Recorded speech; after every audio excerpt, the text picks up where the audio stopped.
11, 10, 9, 8, 7, 6, 5, 4, 3, 2. What a fight! I think Ferrara won it. Juan, the Hispanic causing panic, Lascano.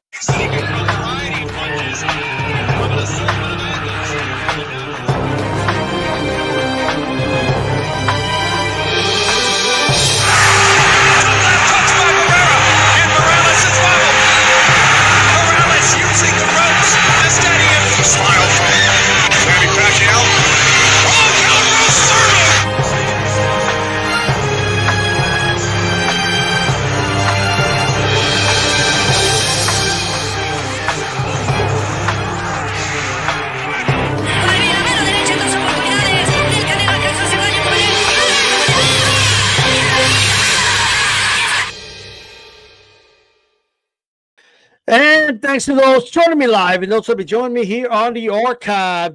Style here. We haven't already hit that like button. We're listening on the archive. I'm being joined by the one and the only Manager Glen Jennings, manager of Fight Life Management. How's it going, Glenn?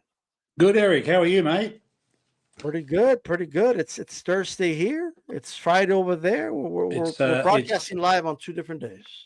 That's correct, mate. Yep, that's correct. That's right. You have the winning lottery ticket numbers by any chance for tomorrow? No. No. Not how it works. But if you do you buy into those big mega lotteries every week? Once in a while, like they're like $1 or so. Have you ever known anyone that's won it? Not those. I do know people have won like a good amount with the scratch offs, like 20 grand, 20 grand. Yeah. I always wonder about those lotteries over there where they say, oh, the prize pool is, $100 million, and you never seem to ever know anybody that wins it. You ask the same question of everyone. No one seems to know. Well, they do have a right to, if they don't want to tell anybody. Yeah. You know what I mean? For their protection, I guess. Yeah, but I suppose stay anonymous so you don't get hit over the head when you get in your car. Do you guys have 7-Elevens in Australia? Yeah, we do. There was a 7-Eleven. 7-Elevens are everywhere, man. Yeah. So it's a 7-Eleven across the street here. Somebody won a lottery ticket there, according to the news. So that's the closest you're going to get to seeing them. but it wasn't me. I probably would have. I'd probably be in a yacht somewhere or something like that. That'd be right, mate. 100%. I might do the live, but from like you'll see the ocean behind me instead or something. But yeah, you'd be doing Acapulco instead of El Paso. Yeah, that's right. Something like that. Well, look, a lot to talk about. Yep. And the main one obviously is Tim, but before we get to Tim, just in a couple of days, Liam Wilson in a big rematch, right? Why? I understand it was a great fight, but why that rematch? Well, why is Liam going to take that risk again, right? Against an opponent he already beat, and what should people expect out of that fight? Yeah, look, for us it was a good win for Liam. It was a very close fight, the first fight, and Liam ended up knocking him out with that left hook. But we weren't really considering the rematch, but an opportunity came up through our promoters on a Brisbane card, and part of what we'd always wanted for Liam was for him to have a really good big fight as the main event in Brisbane, and we'd never been able to deliver it in his career. So I had a chat to Benny Harrington, his coach, and with Matt Rose, our promoters, and said, look, this would be a great fight to have Liam as the main event in his hometown. And if he has another emphatic win, then we'll most likely be setting him up again for another crack at the big ones in the US. So we might not get that opportunity to put him in front of his home crowd. And I know for Liam personally, it was something that he really, really wanted to do. So he's super pumped for it. He's pumped for it for sure. He bounced back, after the lawsuit to Valdez with that, knockout win, and now he's going to go back in there with the same opponent now in his hometown. So good for him. Now, speaking about it, did you have a chance to see his very, in my opinion, very shocking loss to Navarrete, the way he lost? Yes, it wasn't the Oscar Valdez that we've come to know and love, was it? No. Who knows? So, That might be time has caught up. But we all have bad days, mate. These guys are in a brutal sport, and yeah. the preparation can be the best in the world, and it just doesn't turn out on the day. So I don't ever doubt any of the fighters. I'd love to see Oscar come back and wash away that one, but we'll see. For sure.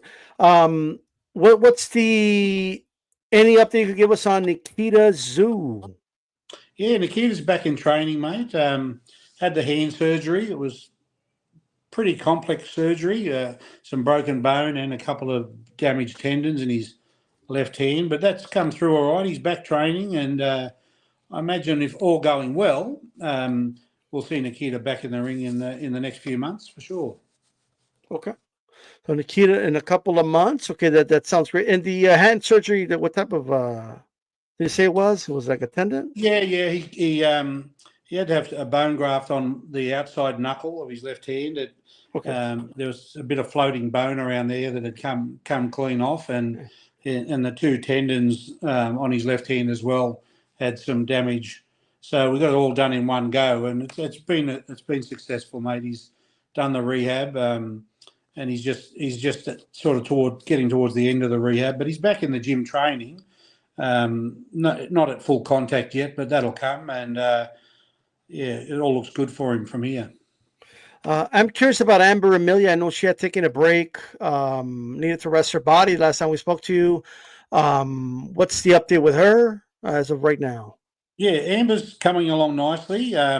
We were going to put her into a show within the next 30 days, but I thought long and hard about it, and it makes more sense for me to give her the time that she needs. So I think she's training really well, and she's got that that will and drive that very few have to get over these adversities, and health is always one of those ones you've got to be really mindful of. So I think again, like Nikita, the next few months we'll see Amber back and where she belongs in the ring.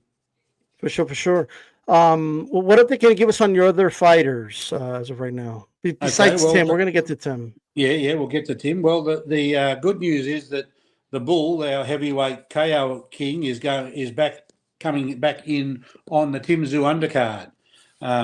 Now we've had a bad run of injuries, and it's been 2024 was an awful year for Tim and for a lot of our team guys with injuries. It was just one of those very strange years, and Brandon tore his bicep clean off the bone in sparring, and that was coming up on about 8 months ago. He's fully recovered. He's sparring, and you'll see he'll be back in the ring on April 6th on the Tim Tszyu undercard. So that's exciting news for Brandon, the big fella. He's an absolute talent, and look forward to seeing him back. Sonny Knight goes around on March the 12th, Sonny, for his 4th fight, and he'll be on the Keith Thurman, Brock Jarvis undercard in Sydney. Exciting also for Tim's undercard, Shannon O'Connell's young son, Cooper O'Connell, makes his pro debut with me and No Limits on the Tim Tszyu undercard also here in my hometown in Newcastle. So lots going on. Shannon O'Connell, we have... Oh, it looks like... sorry, mate, I just lost you. Someone tried to ring me, but I'm back. So for Shannon, yes, we've been pushing the envelope for Shannon across the top 5 in the IBF, and we've had no luck securing her that opportunity.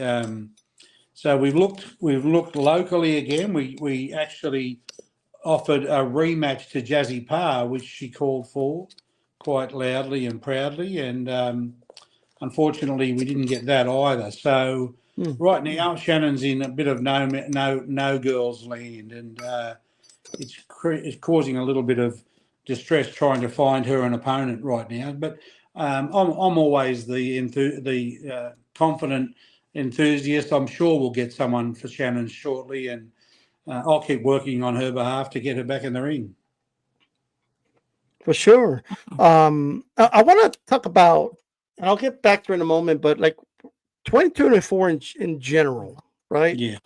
I mean, very roller coaster year. Um, a year of surprises for sure. I'm sure for Yeah. you. A lot of unexpected twists and turns and ups and downs and so on and so forth. And how can you like, if you could put it in words, like for Glen Jennings, how was like 20 for you and your fighters? How was in general? How was 2024? Look, we had some good results at the top end of town for Tim. 2 losses. That was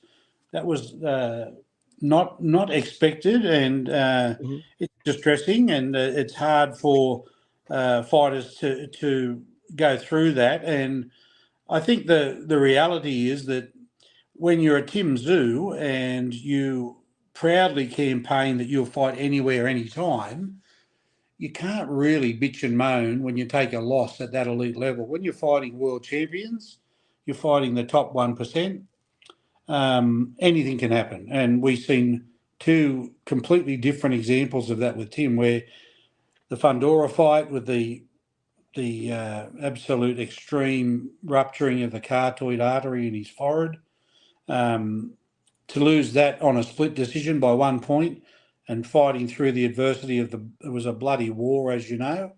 But we dusted ourselves off from that and took that as one that could have gone either way. Tim is that guy that takes the short notice fights and doesn't step away from fighting the big guns and the animals and the murderers in the division. Tim takes them fights, and 2 of them didn't go our way. But we learned a lot from it. We learned a lot about our team. We learned a lot about myself. It's hard as a manager to put your fighter in and have him take 2 losses like that. So we're looking at 2025 in a whole new different light. And he starts his campaign on April the 6th against Joey Spencer here in Newcastle. So 2024 was you're dead right. It was a year of good and bad and ugly and painful. But that's part of the growth, isn't it? Right. You go through the bad to come back with the good. So we're all confident. We're all happy. Everyone's in great places. We just got to now get back into the business of boxing.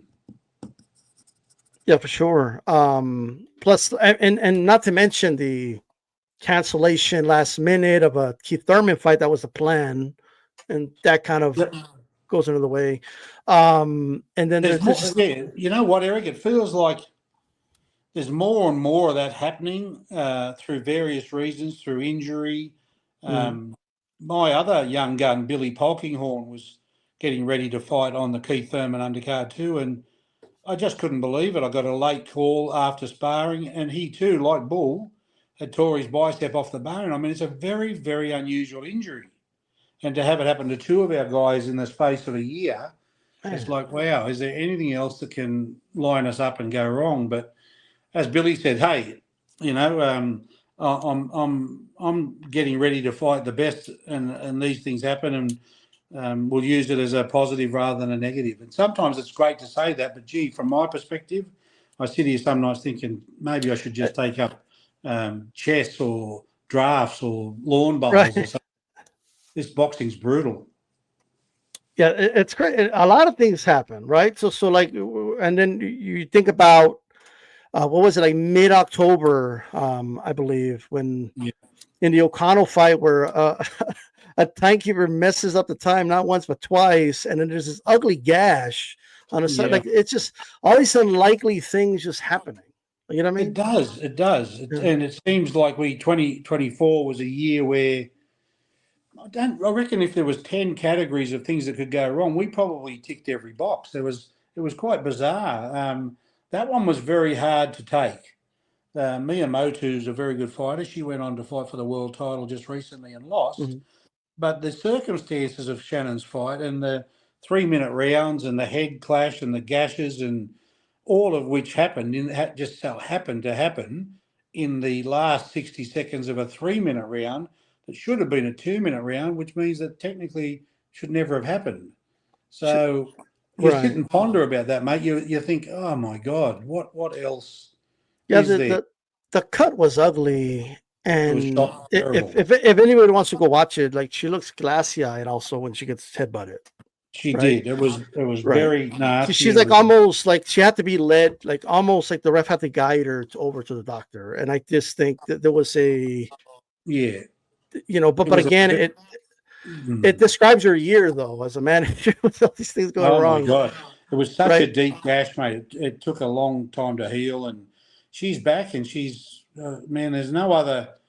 I don't care what anyone says. There's no other female fighter that has that dedication and drive for this sport. I can't stop her. She drives me insane. Like the phone never stops. It's um, always, pushing the obvious that she wants to fight. When am I fighting? Who have you got? When am I fighting? It's like, whew, take a Tell breather, me, got Shannon. Godzilla. Godzilla's ready. Take a break, Shannon.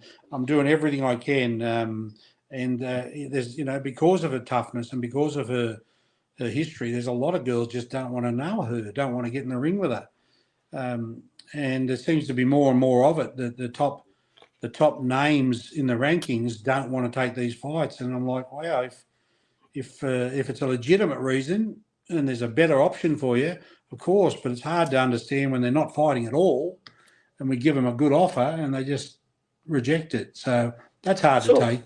That's part of management, mate. You don't always get what you want, and sometimes you've got to settle for what's next in line, or even settle for a stay busy fight. So that's where we're at with Shannon. so it was fair to say a very crazy 2024, right? Yes, it's over now. But it did have like in the end it was the final no limit card of the year, and Yeah, and Shannon gets that big win. yeah, I yes. think Great week. I will say that fight, the Jazzy Parr fight with Shannon O'Connell, like when you look at the social media attention that it got more than even the main event or any of the other cards. So I think speaks to, I guess, Yeah.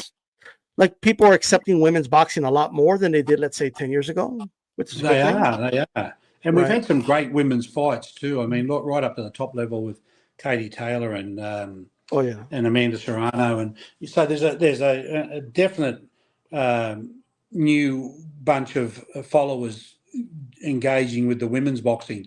I would just like to see the rankings. I would like to see the rankings and the top 5 girls in each of the rankings more busy. I'd love to see more and more fights. If you look at the names of any of the weight divisions, there's a lot of names you've never heard of and never seen fight, but they're in the top 5. So my thoughts on that are for the girls to go forward is that there needs to be more of the top 5 or even the top 10 accepting and fighting each other, so we get to see who they are, and let the championship belts get put up for grabs. Don't let someone sit at home forever holding a world title belt that doesn't fight. Yeah, I agree with that. But it was a good way, or like for many, it was a pleasant surprise. I'll be honest, I wasn't that surprised. I kind of knew Shannon was going to win that fight, to be honest. And I told her that in person. But to many, what the odds makers had her like 6-1 underdog. I thought they were crazy, but I think it was based off of the Miyamoto fight. And and people do tend to form their opinions from the old story, only as good as your last fight. But Shannon fought a very smart fight against Jazzy. She's a young up and comer. She's going to have a great future.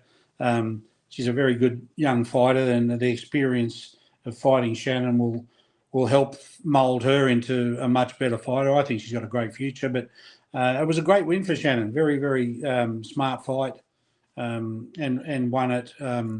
Won a good result. So we go on from there now with that win behind us, and hopefully we can get. She's been moved up in the rankings. She's now ranked at number 7, and I think she may have even been moved up to number 5. I'll have to check that, but it all looks good for Shannon. It's just the frustration of getting someone from around the world to accept a fight.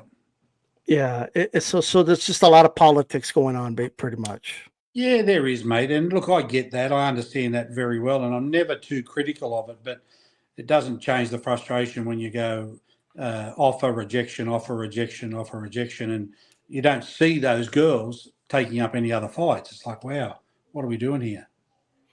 Yeah, it can get tough a little bit there. Well, hopefully we could get Shannon on one of these cards because I think there's a lot of momentum riding off of that Jazzy Par win. And yeah, look, we offered Jazzy the rematch that she so wanted, but her team, for whatever reason, said no. Okay. So I don't know if that rematch will ever happen. We gave her the opportunity for that within the next month if that was something they could do, but it hasn't come off. But that's okay. We keep moving on. Everyone's got their reasons. I don't question them. I would just love to see the girls a lot more active. Time to get more active. Before I get to Tim, you as a manager, what lessons did you take from 2024, just in general, and how you're going to grow from that? I think the manager's job never ever gets any easier. Everybody loves the managers when they're winning, and everyone hates the managers when they're losing. It's no different to the coach. It's no different to the fighter. And so you have to have a thick skin. And I have spent 40 years in the entertainment industry where if you don't have a thick skin, you don't survive. So you've got to take the good with the bad, and you've got to take criticism. And when people say to me, "Oh, Tim should never have fought Fundora or should never have fought Backram," a manager has a certain degree of control over that. But when a fighter, the core of a fighter and the spirit of a fighter is to fight anyone, anywhere, anytime. And at world title level, when an opportunity comes along for a world title, damn, it's hard to say to a fighter, you're not taking it. Especially when they have had such a great run of wins. They are flying, and they want that world title opportunity. And when it comes up, you take it. And on this occasion, 2024, we had two cracks, defending one and trying to take Murtalaev's, and we never got either. But you learn from that, and it doesn't change your mindset. So long as your fighter's health and welfare and well-being is in order, and his coach tells the manager that, yep, he's good to go, and the fighter tells the manager, and you can see in the fighter that he's good to go, tick all those boxes, and you're back in the chair. And we've opted for Joey Spencer, and we've done that to give Tim an opportunity to get back in and correct the wrongs, correct the mistakes. And we don't treat Joey Spencer lightly at all. But there weren't a lot of options in the top five that we would want to put Tim straight back in with. I know Tim would like to, but fair's fair. It's good to put him back in with someone who is an A-level fighter like Joey Spencer. And let's let Tim correct his mistakes and have a good hit out before we start talking about those big names again. Yeah, the thing with Joey Spencer is there was a time where he was one of the main prospects of PBC a couple of years ago. Correct. And people were calling him the future. They were using that type of language with him. Which is, when the guy's a prospect, you could only kind of guess, but he was doing very well. He did lose to Jesus Ramos, but it's boxing. One punch can change anything, as I'm sure even you guys know. And but Joey Spencer, like, to me, is a dangerous fight because he understands that a win over Tim Tszyu, right, would be devastating to Tim, but it would put Spencer back where he was before that loss. Right? Yeah, agreed. He's a dangerous fighter, mate. He's been campaigning at middleweight. He's a big little guy, if you know what I mean. He punches hard. He's slick. I mean, there's no one for Tim Tszyu. There's no way we could go on the back of Murtalaev and put Tim in on a domestic fight or somebody that isn't at that level. And Joey Spencer fitted the bill, and he wanted the fight. So credit to him. He put his hand up and wanted it. We know it's a dangerous fight. Every fight's a dangerous fight at this level. So Tim Tszyu has plans to redeem himself and show the world that he's still he got what it takes. And we won't discuss anything. There's no other fight for Tim Tszyu until Joey Spencer's been dealt with, and that's not going to be a walk in the park. Yeah, Spencer, only 24 years old, Spencer. So yeah, I'm sure he's grown from that loss. So it's going to be interesting when he steps in the ring with Tim.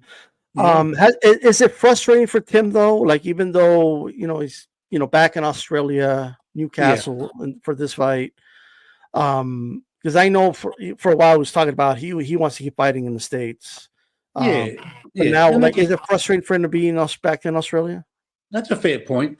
I think Tim's a realist. He understands that the Murtalayev loss was hard for everyone, himself included, his fans, his team, everybody. We all felt the pain and the disappointment. Um, and I know there would be in the back of his mind a sense of frustration that he was on that level. He was in that zone, and a different result, he'd be flying right now. But in terms of Australia, there's great memories for Tim, and there's great vibe for Tim, and great support for Tim. And I know that will lift him, and that will be a great thing for him. And coming back to Newcastle, which is a rabid zoo hotspot of support, I think he'll get a full house, and it'll be absolutely uplifting for him as well. So, look, I think it's okay for Tim. He accepts it. He was asked at the press conference the other day, how many fights do you think you'll need before you go back to the elite level? And as far as he's concerned, it's just this one. So we will stay focused on the job at hand with Joey Spencer. No stone left unturned. Joey Spencer's doing the same thing. He's already training on Australian time in the US, and he's coming out a month before the fight.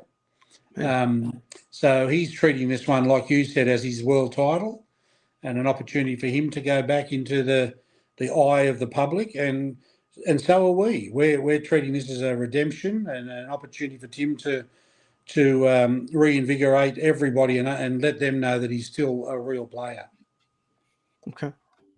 Was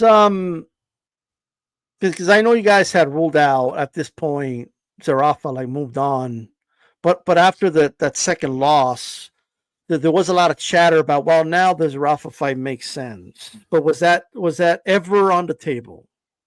No, not really. It makes sense for Michael. It's not something that we've really ever entertained. We, after the Newcastle fight fell over way back and the bad blood, we just moved on, and it's one of those things that it's entertaining in some respects, the constant banter, but it's all one-sided. And Tim in Tim's mind, he's fighting at a different level now to Michael, so we'll just move on with that, mate. And Michael will move on with his career.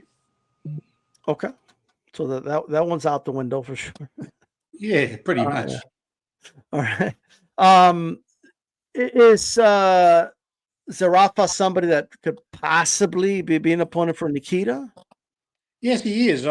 We've had that discussion with No Limits and with Nikita, and we've said that in the right time frame, when I'm satisfied Nikita has matured to the fight level that I want him to be at for a Zerafa fight. Like, Michael's a good fighter, don't get me wrong, and he would be a great opponent for Nikita. And Nikita's still early in his career, so yeah, I think we'll look at that fight at some stage, and who knows when, mate. I can't put times on anything. It all comes down to outcomes of each fight, but that would certainly be Michael's chance to at least get one Tszyu in the ring. This Spencer fight, I mean, I think it goes without saying, and it's a must win for Tim, right? Yes. It's. Are there any? Do you have any fears that disaster could strike again? In this fight.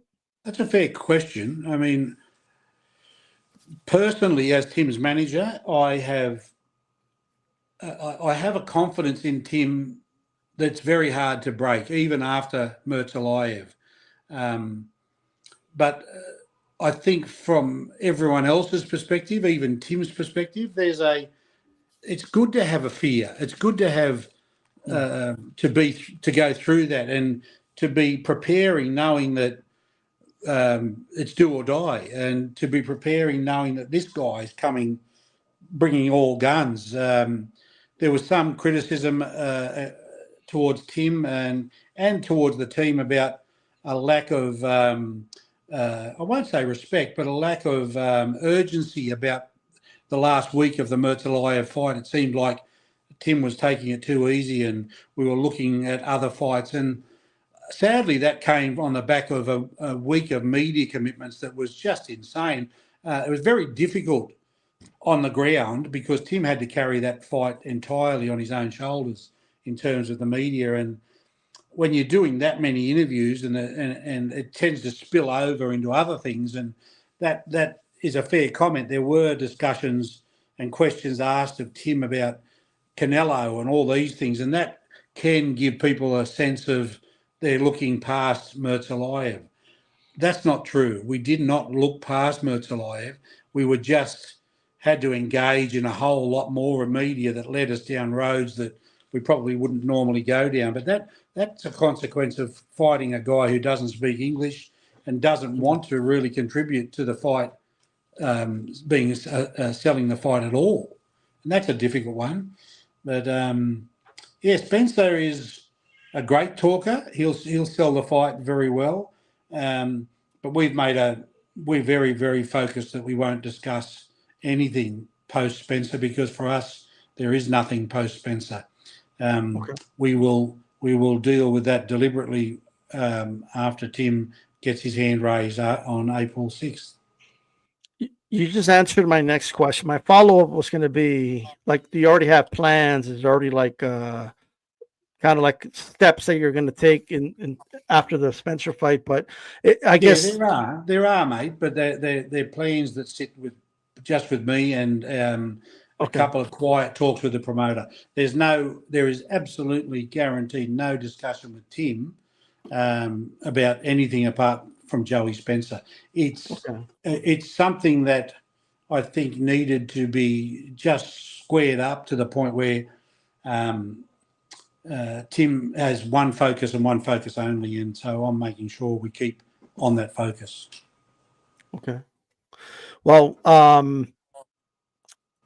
the pressure's on Tim, obviously, for that fight, but I think he was born for the pressure. So yeah, he does, and he's back in camp, and camp's coming along nicely. And look, it's for Tim Tszyu, it is an opportunity for, and he calls the fight his redemption. He wants to show the world that he's better than what we've seen at Mertzelayev, and I'm sure that he will deliver the goods. Yeah,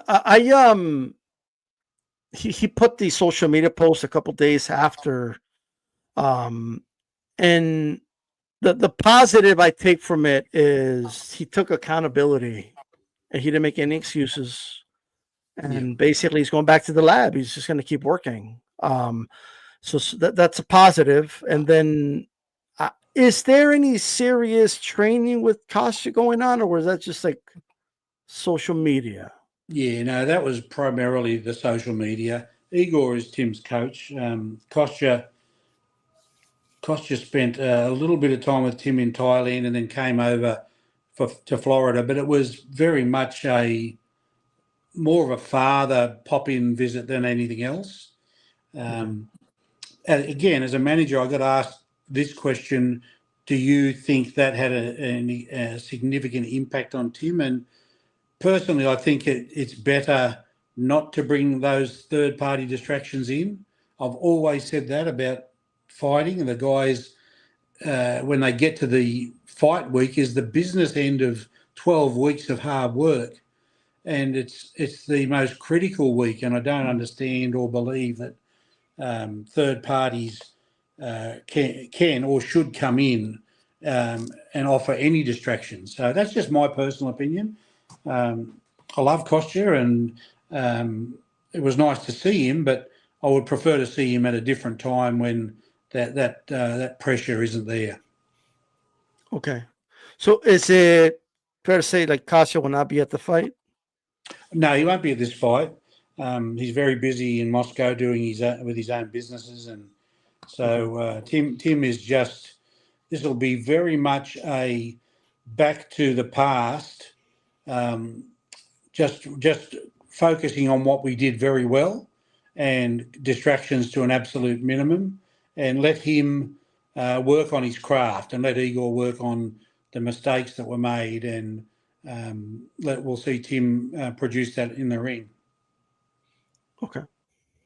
There was a lot of and I'm sure you're the manager, so I'm sure you see it.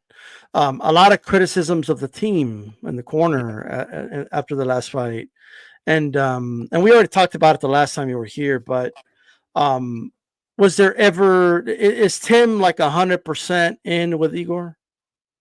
Yeah, was there ever a mate. consideration to remove him? No. Look, if this is the Igor is family, and that aside, not wearing blindfolds that say you must stay with family. Tim took the responsibility on his shoulders for Murtalayev, no one else's. Tim hasn't pointed the finger of blame at anyone bar himself at Murtalayev. He has told his story many times now. His performance on the night was not Tim Tszyu. The best way to explain from Tim's perspective and his answer to people has been the same answer from day one, that he went out too quick, and he got hit like never before very early and never ever recovered from it. And that in a nutshell is the essence of boxing.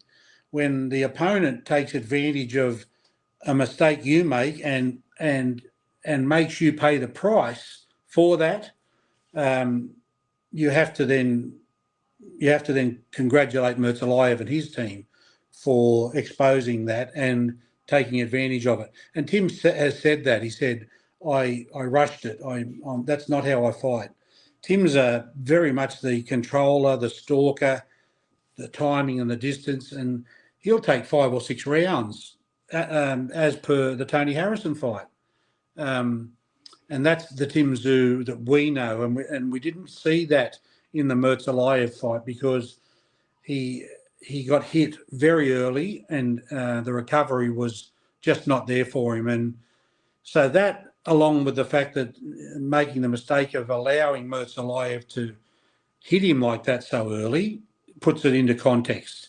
Any professional fighter that tells you that you can get stung or rattled or hurt early and not recover, and that is pretty much the case. It's not rocket science. And then for Tim, after that with Murtalayev, it was survival. And so we gave him the opportunity for survival, and then we pulled the pin for his health and safety. So I don't know what criticisms, whether they're legitimate or not in terms of his corner. I think they gave him every opportunity to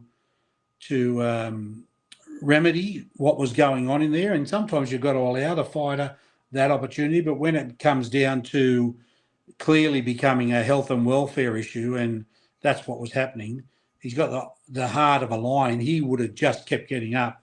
It was time for the team to throw in the towel and call it quits. So it was a good decision, and we have no regrets about it. And it allows Tim now to fight another day.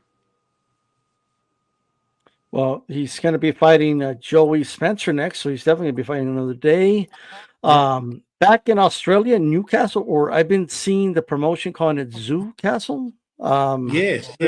It's my hometown, and it's a venue that I've been the director of security at for 33 years. Wow. So I have an affiliation there with the management and the building, and in this town of Newcastle, where I born and bred and grew my security business, which became an international business.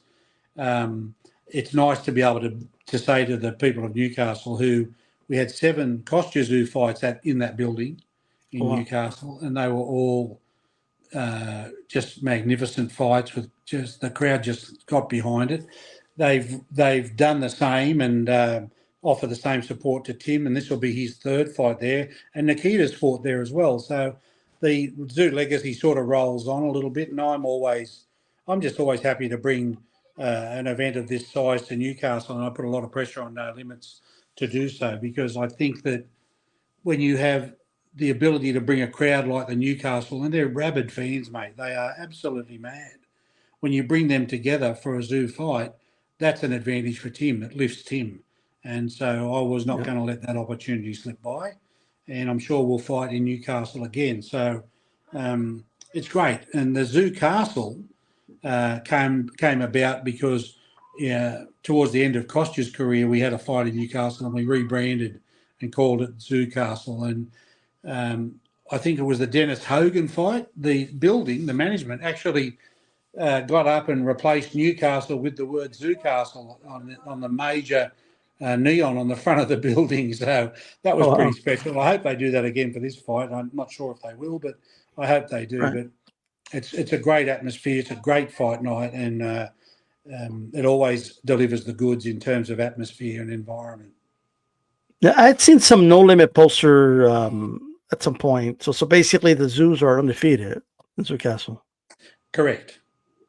So, undefeated. Okay. Yeah, I think it's 10 or 12 fights without a loss in Zoo Castle. So all the businesses in Newcastle get behind. We've got businesses jumping up now wanting to sponsor the fight and sponsor Tim and get on his trunks and his shirt. And it's just a good feel, mate. And I'll take any advantage I can get when it comes to giving your fighters the best possible opportunity to perform at their best level. And Tim loves it. He loves Newcastle and he loves what they bring to the party. And good for him. I'm happy for Tim.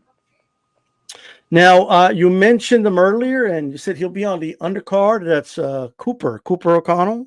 Yeah, Cooper making his pro debut.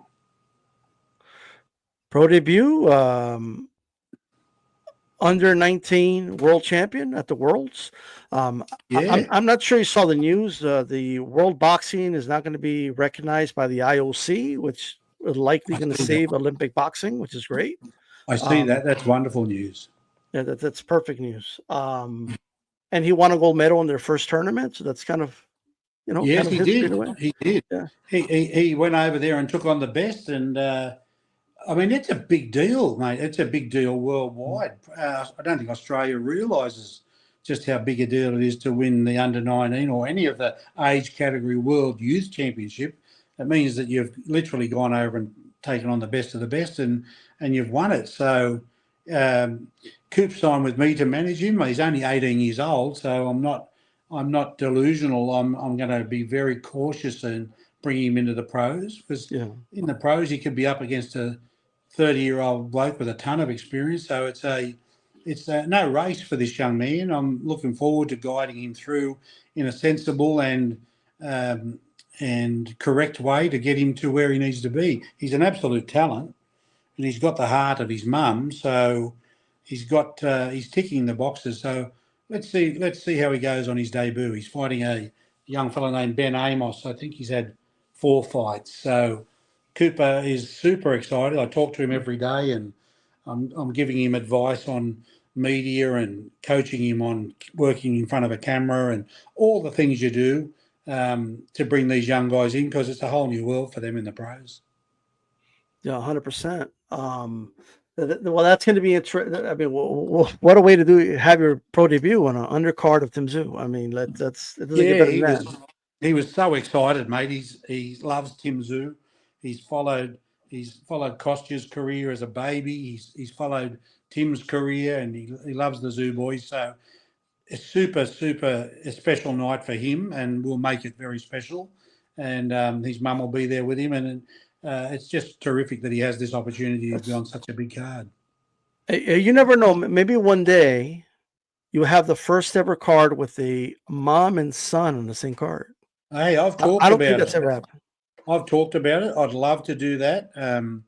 It's just that his mum is so damn impatient, and she beats me up, Eric.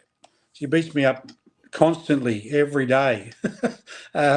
She's a character. I love her to death, but gee, I tell you, she keeps me on my toes, and it's been a struggle to get an opponent for her right now, but I'm confident I'll get one. And if given the opportunity, especially here in Australia, I'd love to have Shannon and Coop on the same card. I think that'd be a coup, and one for the record books. I don't think that's been done. Yeah, you can do some research for me and see what you find, mate. I would have heard about it by now. It's probably, who knows? We'll find out. But there's been father sons. Yeah, there has. Yeah. There has.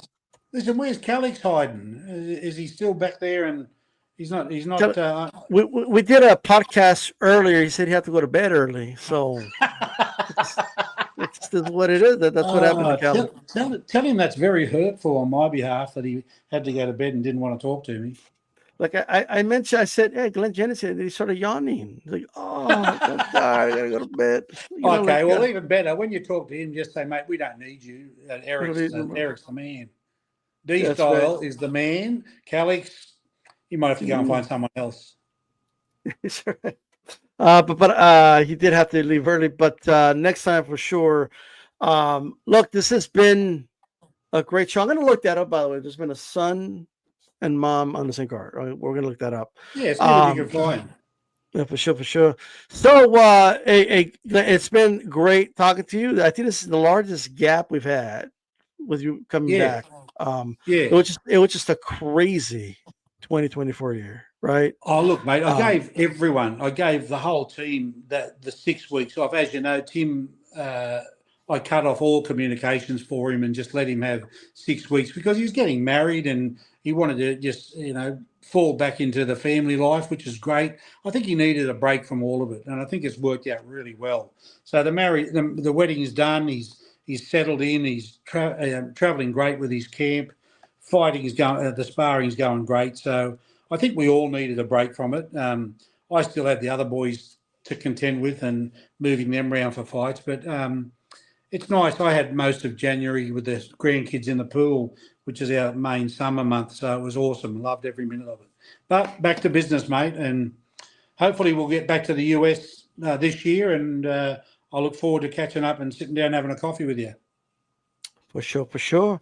Glad to have you back on, Glenn. You'll be back on. So, and maybe next time I'll drag Calix on the show. Yeah. Get him on so I can give him a bit of stick.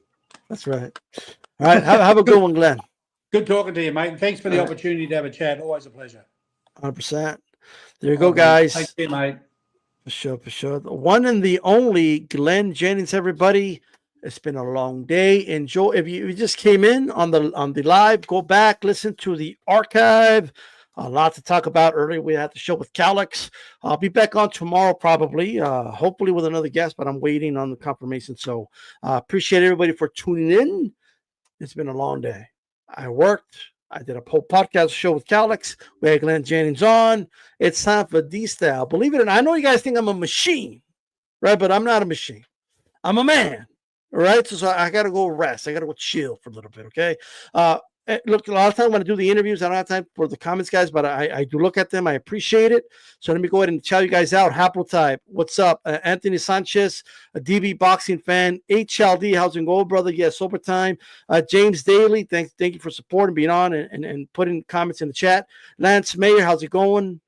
Thanks for tuning in, brother. Shoe Shine Boxing, make sure you subscribe to the channel. Check them out, all that good stuff. And Remy, as always, I appreciate you being here and all the support. And I believe DB, I believe I shout out DB, but I'll shout him out again. DB, boxing fans, shout out to you and shout out to everybody. This is D-Style Boxing. Salute from El Paso, Texas. I'm out. Peace.